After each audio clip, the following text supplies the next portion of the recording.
बात करेंगे Indus water treaty पे। जनरल साहब बात कर रहे थे, जमात अली शाह साहब हमारे साथ मौजूद हैं, साबिक इंडिया वाटर कमिश्नर हैं। शाह साहब शुक्रिया। शाह साहब सबसे पहले तो आपसे बड़ा बुनियादी सवाल है कि पाकिस्तान भारत में सीज फायर तो हो गया, लेकिन इंडस वाटर ट्रीटी वाला मसला अभी, मतलब इंडिया ने कहा है जी हम हमारी सस्पेंशन ही है इसकी। भारत बदस्तूर पानी रोकने वाली पोजीशन में है, नहीं है, रोक सकता है? पाकिस्तान के लिए कितने खतरे की बात हो सकती है, बताइएगा प्लीज। देखिए, इसमें ये जो इंडस वाटर ट्रीटी है ये एक पैकेज है।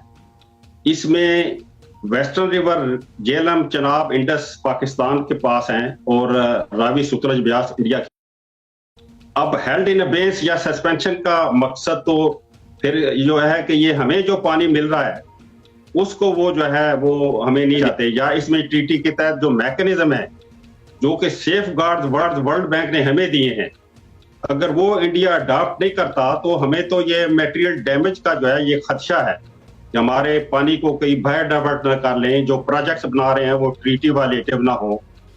और इसी तरह जो मैकेनिज्म जो हमारे डिस्प्यूट रेजोल्यूशन के लिए चल रहे हैं eight the level of the commission है, न्यूट्रल एक्सपर्ट के पास हैं, कोर्ट ऑफ आर्बिट्रेशन के पास हैं, अगर ये सस्पेंड रहते हैं तो अल्टीमेटली तो हमें इसका बहुत नुकसान होगा।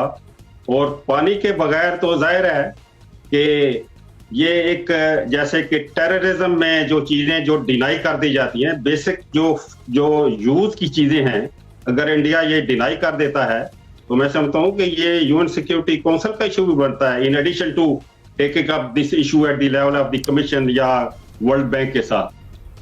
अच्छा शाह साहब, अब तक जो बाज़ाहिर नज़र आ रहा है वो ये है कि हम इस सूरत हाल से तो सुरखरू होकर निकले हैं। अब मुज़ाकरात पर जब बात जाएगी तो हम क्या रखें अपना केस, हमारा अपर हैंड क्या हो सकता है? इंडस वाटर ट्रीटी पे बात हो तो हमारे क्या मुतालबात होने चाहिए? क्या बगलियार और किशन गंगा के होते हुए हम अपना केस पुट कर सकते हैं? नहीं, देखिए जी, ये किशन गंगा और बगलियार भी जो बने हैं वो टीटी की प्रोविजन को बुरुएकार लाकर बने हैं और बाकायदा मैकेनिज्म रेजोल्यूशन का हुआ है। कोर्ट ऑफ आर्बिट्रेशन ने डिसीजन दिया था किशन गंगा का, और बगलियार का डिसीजन न्यूट्रल एक्सपर्ट ने दिया था, तो उनके डिसीजन जो है हमें ये कबूल हैं। लेकिन ये है कि इंडिया जो है यूनिलेटरली अगर ये प्रोसेस ही बंद कर दे या अपने प्रोजेक्ट्स की इंफॉर्मेशन ना दे, हमें ऑब्जेक्शन का राइट हमसे ले ले और पानी को आउट ऑफ बेसन डाइवर्ट कर दे, तो वो तो ट्रीटी की जो है वो स्पिरिट नहीं है।